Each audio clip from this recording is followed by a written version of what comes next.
La loi et les prophètes. Donc avant de commencer par un verset de Luc chapitre 16, verset 16, je voudrais justement revenir sur le nombre 16 avec la loi et les prophètes justement. J'ai développé un message entier sur le nombre 16 qui montrait comment Dieu rassemble sa famille et comment Dieu rassemble ses familles en général en lui. Et ce message qui va suivre va complètement dans ce sens et il ouvre aussi des perspectives nouvelles. Alors, Luc 16, 16. La loi et les prophètes ont subsisté jusqu'à Jean. Depuis lors, le royaume de Dieu est annoncé, et chacun use de violence pour y entrer. Première chose, si on lit rapidement, sans approfondir, on peut rester sur la fausse impression que la loi et les prophètes n'existent plus après Jean-Baptiste, et que Jésus est venu abolir définitivement cette relation. Et certains, d'ailleurs, ont profité pour sauter le pas et annoncer la fin de la loi mosaïque et la fin des prophètes. Quand je dis certains, ce sont même des traducteurs bibliques, puisque la version Summer va complètement dans ce sens. La version Summer dit « l'époque de la loi et des prophètes va jusqu'à Jean-Baptiste ». Or, il n'en est rien. Il n'en est rien puisque Jésus est en train de signifier que la loi et les prophètes sont restés en vie avant la venue de Jean, qu'ils ont donc réussi à subsister, mais depuis, c'est-à-dire après Jean, c'est-à-dire avec l'avènement du Fils de Dieu, avec la loi de Christ, la loi de la grâce, eh bien la violence contre eux est vraiment terrible. Depuis que le royaume de Dieu est annoncé, il y a une autre version qui dit « depuis que le royaume de Dieu est évangélisé ». Et ça, c'est à la place d'annoncer. Donc depuis l'évangélisation, la cible de toutes les attaques se sont centralisés sur la loi et les prophètes. Voilà comment le texte biblique nous montre cette relation. L'évangélisation applique avec elle une force, une violence pour forcer l'entrée dans le royaume et donc pour détourner la vérité. Alors rappelons ce que signifie cette association, la loi et les prophètes. Le petit mot de conjonction traduit du grec par « et », la loi et les prophètes. Eh bien « et » aurait pu être traduit par « tous deux ». Car il y a plus qu'une association, il y a une union sacrée entre l'un et l'autre. Tous deux sont indissociables. La loi va avec les prophètes d'une manière indissociable. La loi, la vérité, ce qu'il faut faire pour plaire à Dieu, ça a toujours été annoncé par un prophète. On prend souvent Moïse pour le citer, en exemple, mais c'est le messager de Dieu qui annonce la loi en tout temps, et personne d'autre. Il ne fait d'ailleurs pas que de l'annoncer, la loi, il l'incarne. Il la vit, il la respire, il la manifeste à 100%. La loi, elle, se résume ainsi. Elle se résume dans Galates 5,14 par « Toute la loi est accomplie dans une seule parole, dans celle-ci, tu aimeras ton prochain comme toi-même. » Et puis j'en ai parlé la semaine dernière, dans le message précédent, le prophète qui incarne la loi se voit par le fait qu'il fait aux autres ce qu'il voudrait qu'on lui fasse. Matthieu 7,12 « Tout ce que vous voulez que les hommes fassent pour vous, faites-le de même pour eux, car c'est la loi et les prophètes. » De nos jours, ceux qui se proclament prophètes, qui annoncent la vérité de l'évangile, ils sont vraiment légion. On ne peut même plus les comptabiliser tellement il y en a. Beaucoup annoncent une loi en précisant que c'est la loi de Christ. Mais leurs œuvres d'amour, ne montrent-elles pas qu'ils sont faux? Et s'ils sont faux, alors ce qu'ils annoncent est faux. Alors oui, c'est vrai qu'ils semblent être du bon côté, car ils aiment leurs prochains, ils pensent à eux quand ils agissent pour les autres, mais ne pensent-ils pas plutôt à leur enrichissement personnel, à leur évangélisation, à annoncer leur propre royaume à venir? Ils rassemblent un peuple, mais pour leur gloire. Là, nous commençons à voir le type de violence qu'exerce l'évangélisation dans Luc 16, 16.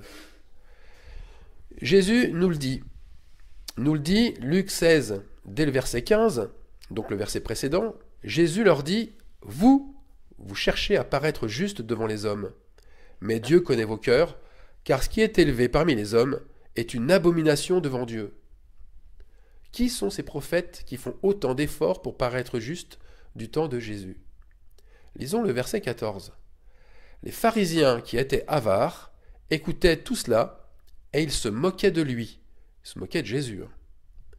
Ah, on parle de prophètes avares qui retiennent l'argent pour eux-mêmes. Ils ont changé de maître. Et leur maître, c'est Mammon. Mammon, qui signifie richesse. C'est lui qui les dirige. Là, je ne suis pas en train de discerner. Ce n'est pas une supposition que je suis en train de faire. C'est le discours de Jésus au verset 13. Nul serviteur ne peut servir de maître, car ou il haïra l'un et aimera l'autre, ou il s'attachera à l'un et méprisera l'autre. Vous ne pouvez servir Dieu et Mammon. Donc, la loi et les prophètes sont mis à mort par ce genre de croyants, imbus d'eux-mêmes, avares, faisant mine de paraître justes et saints, mais ce sont des adultères. Je ne dis pas qu'ils sont comme des adultères, ce sont des adultères. Vous allez voir pourquoi je dis ça. Là aussi, est-ce que c'est une simple supposition quand je dis qu'ils sont infidèles et adultères? Eh bien, pas du tout. Pas du tout. Jésus en parle au verset 12. Il parle d'un manque et celui de ne pas avoir été fidèle avec les richesses. Et écoutez bien, non seulement ils ne sont pas fidèles avec les richesses, mais plus particulièrement avec les richesses des autres. Voilà ce que dit Jésus. Si vous n'avez pas été fidèle dans ce qui est à autrui, qui vous donnera ce qui est à vous? Jésus leur reproche de ne pas avoir été fidèles dans les richesses injustes. Verset 11. Si donc vous n'avez pas été fidèles dans les richesses injustes, qui vous confiera les véritables? Alors je pose la question. Qui parmi les autres ont reçu des richesses injustes? Jésus ne parle-t-il pas ici des croyants qui sont dans le besoin, alors que ce qui est juste serait qu'ils soient dans l'abondance? Eh oui, cette apparence de richesse injuste permet en tous les cas une chose, c'est de révéler le cœur tortueux de ces prophètes de Mammon. Ils ne font pas aux autres ce qu'ils aimeraient qu'on leur fasse s'ils étaient eux-mêmes dans la même condition injuste. Eux, pauvres, ils aimeraient qu'on pourvoie leurs besoins. Alors pourquoi ne le font-ils pas pour ceux qu'ils voient nécessiteux autour d'eux? Pourquoi ne remettent-ils pas les dettes à ceux qui leur doivent de l'argent ou des biens? Jésus dit que s'occuper de l'indigent, c'est être fidèle dans les petites choses. Pas dans les grandes, les petites choses. Ce n'est même pas faire quelque chose d'extraordinaire, ce n'est même pas montrer un amour surnaturel. Au verset 10, nous lisons « Celui qui est fidèle dans les moindres choses l'est aussi dans les grandes, et celui qui est injuste dans les moindres choses, l'est aussi dans les grandes. » Donc ce qui est évident, c'est que Jésus ne demande pas de regarder les choses qui frappent le regard. Il met l'accent sur les petites choses. Si nous sommes fidèles dans le fait de nous occuper des autres, et en particulier des nécessiteux, alors c'est que nous sommes aussi fidèles dans les grandes. Mais l'inverse est vrai. Comme l'inverse est vrai, nous devons réfléchir, nous devons méditer sur cet exemple. Les petites choses ne sont pas là où la religion veut nous conduire. La religion, elle veut nous conduire à pourvoir aux obligations de l'Église. Non, les petites choses, c'est celui qui est infidèle dans les petites choses, il passe à côté de son frère, qui est dans le besoin. Il est alors un infidèle, un adultère. Et certains vont même plus loin. Ils vont plus loin parce qu'en fermant les yeux sur les prières de leurs frères, ils augmentent la dette des plus pauvres. L'obligation de payer un don à l'Église, c'est une honte, car elle creuse la dette des plus démunis. Et ce crime ne s'arrête pas là, puisque Jésus met cet acte d'ignominie au même niveau que celui qui répudie sa femme et en épouse une autre, ou celui qui épouse une femme répudiée par son mari. Ça, c'est le verset 18. Jésus ne prend pas cet exemple comme ça au hasard. Et là, on le sait très bien. Combien sont moralisateurs en ne voyant pas la poutre qui est dans leur œil, puisqu'ils jugent l'adultère des autres, sans voir qu'ils ne lèvent même pas le petit doigt pour leur frère dans le besoin. Alors Jésus continue. Il continue dans le chapitre 16, toujours, Luc 16, et il enfonce le clou, avec la parabole du jeune homme riche et du pauvre Lazare. Et ça, on le lit à partir du verset 19. Le jeune homme riche, on commence à le comprendre, c'est le pharisien avare. C'est le pharisien qui est imbu de sa personne, celui du verset 14, et qui passe la tête haute devant Lazare, couché à sa porte, le corps couvert d'ulcères, lui laissant juste les miettes de sa table qui tombent au sol. Lazare est en réalité son frère de foi. Ils aiment tous deux le même Dieu, mais le jeune homme riche l'a dénigré, il l'a considéré comme impur. Et ce n'est qu'une fois en enfer qu'il va réaliser sa folie, que ces terribles tourments vont lui causer des remords, alors que Lazare, lui, eh bien, il va se retrouver du bon côté, au paradis, dans le sein d'Abraham. Cette parabole, elle montre que les croyants attachés à leurs richesses, ceux qui possèdent en fait des richesses justes, qui se vantent d'être bénis et dans l'abondance, eh bien, ces croyants vont être dans une attitude forcément antichrist, et qui doivent prendre très très au sérieux les recommandations de Jésus. Lorsque l'on dénigre la loi et les prophètes, eh bien, ça veut dire qu'il n'y a plus rien alors qui puisse nous faire changer. Il n'y a plus rien ni personne qui peut être notre sauveur. C'est comme cela que se termine le chapitre 16.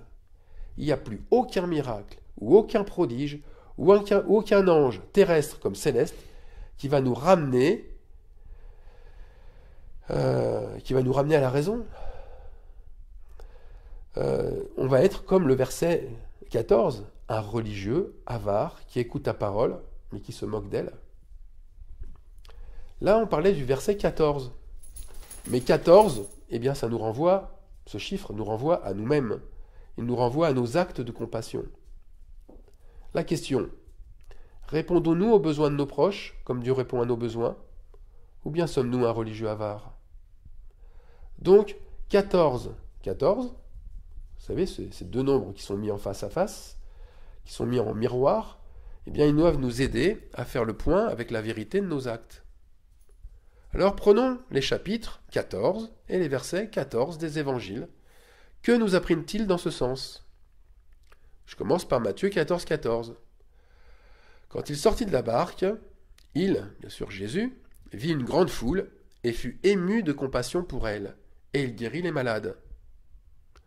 On remarquera qu'à chaque fois que Jésus fut ému de compassion, cela provoqua un acte de sa part, un don de guérison à un moment donné, un don alimentaire à un autre, une résurrection, celle de Lazare. L'émotion pour un croyant, puisque cette émotion provient de l'esprit, elle n'est pas juste une sensation. Cette émotion, c'est un déclencheur d'actes d'amour. C'est le don qui se manifeste alors. On va continuer avec Marc, chapitre 14, verset 14. Quelque part qu'il entre, dit au maître de la maison, le maître dit « Où est le lieu où je mangerai la Pâque avec mes disciples ?» La Pâque, le pain et le vin, c'est le symbole de la communion de Jésus. La communion de Jésus et de ses disciples. Et la question c'est où se trouve ce lieu? Où se trouve cette maison où le don de soi, le don du sacrifice pour le corps de Christ peut être exercé? Ce lieu propice, c'est le Saint-Esprit seul qui peut nous le montrer. Voilà ce que signifie Marc 14, 14. Et Luc 14, 14. Alors, on va commencer par le verset 13 pour comprendre le contexte.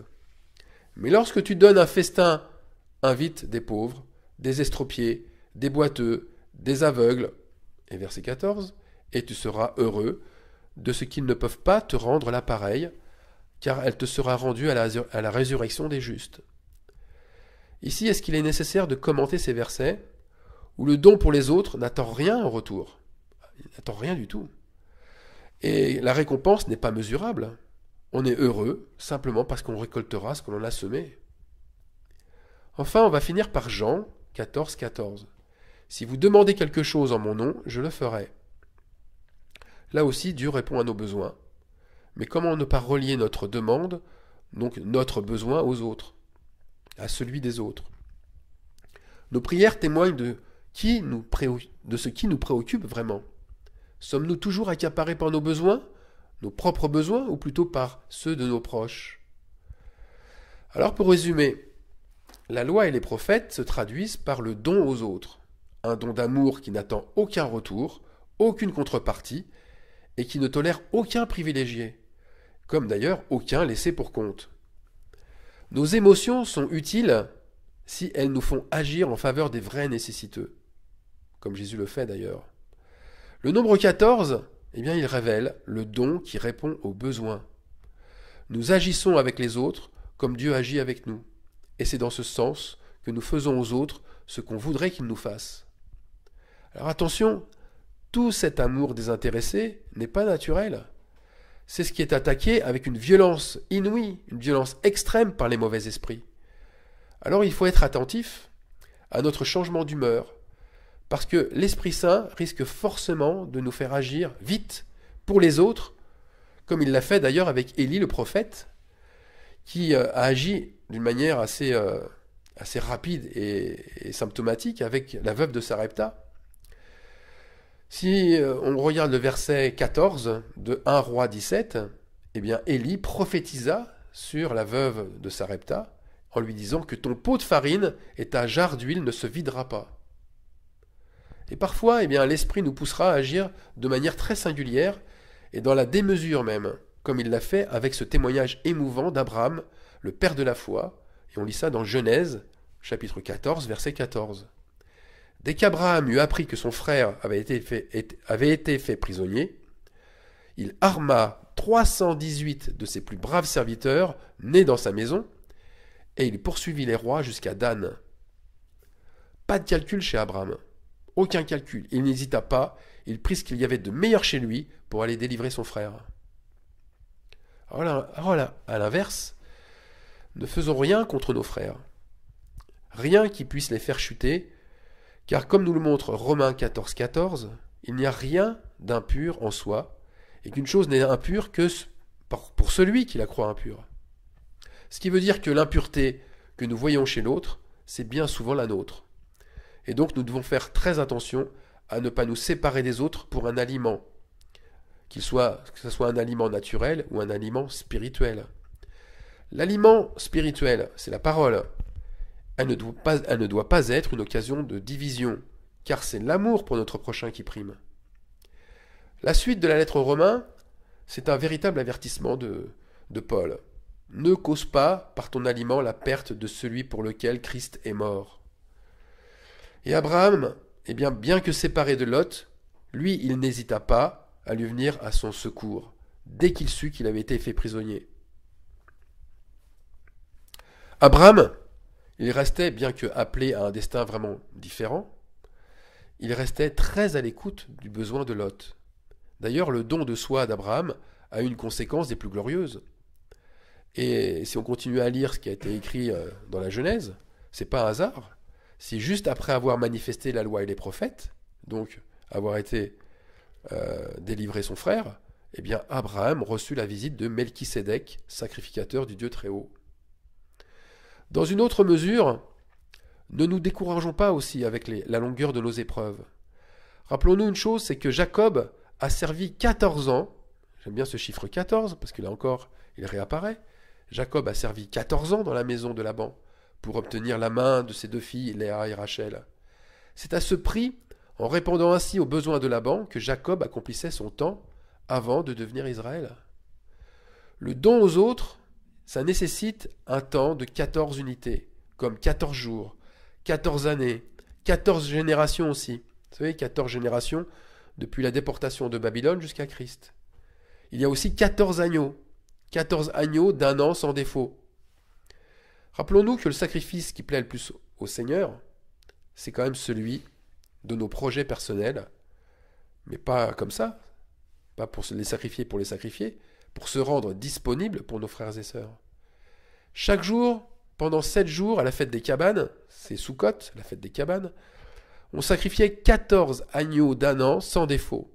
Ça faisait quand même au bout de 14 agneaux sur 7 jours, ça fait quand même 98 agneaux sacrifiés. Parmi tous les sacrifices d'animaux, seuls ceux de ces agneaux restaient aussi élevés. Pourquoi ? Eh bien parce qu'ils montraient la loi et les prophètes. Pourquoi ces sacrifices devaient durer 7 jours ? Parce que 7, c'est le temps du disciple accompli. Et le 8e jour, le sacrifice ne disparaît pas. Il baissait de moitié. On passait de 14 agneaux à 7 agneaux sacrifiés. Nombre 29, à partir du verset 12, c'est ce que ce passage biblique nous montre. Donc voilà la loi et les prophètes. C'est un sacrifice journalier pour un disciple. C'est un service quotidien et qui passe en premier par et pour celui des autres. Et c'est un sacrifice perpétuel. Job, au verset 14 du chapitre 31, disait « Si j'ai méprisé le droit de mon serviteur ou de ma servante lorsqu'ils étaient en litige avec moi, mais que ferai-je quand Dieu se lèvera ? Que répondrai-je quand il me demandera des comptes? Par conséquent, accomplissons le droit divin en honorant nos proches. Jésus affirme la chose suivante. Ne croyez pas que je sois venu pour abolir la loi et les prophètes. Je suis venu non pour abolir, mais pour accomplir. Jésus n'accomplit pas la loi et les prophètes tout seul, et lui seul. Il montre un chemin, il montre le chemin qui est emprunté par ses disciples. Celui qui enseignera aux hommes à faire de même, à observer ses commandements, celui-là sera appelé grand, grand dans le royaume des cieux. Matthieu 5, 17, 19. Alors n'oublions pas que même si la loi et les prophètes ont été malmenés jusqu'à pratiquement disparaître, mais concrètement, tout à la fin doit être rétabli. La loi et les prophètes doivent être rétablis comme autrefois, car il ne disparaîtra pas de la loi un seul iota ou un seul trait de lettre jusqu'à ce que tout soit arrivé. Donc, une chose est sûre, la loi et les prophètes, c'est-à-dire se sacrifier pour son prochain, dans le besoin, c'est une justice qui restera éternellement. Amen.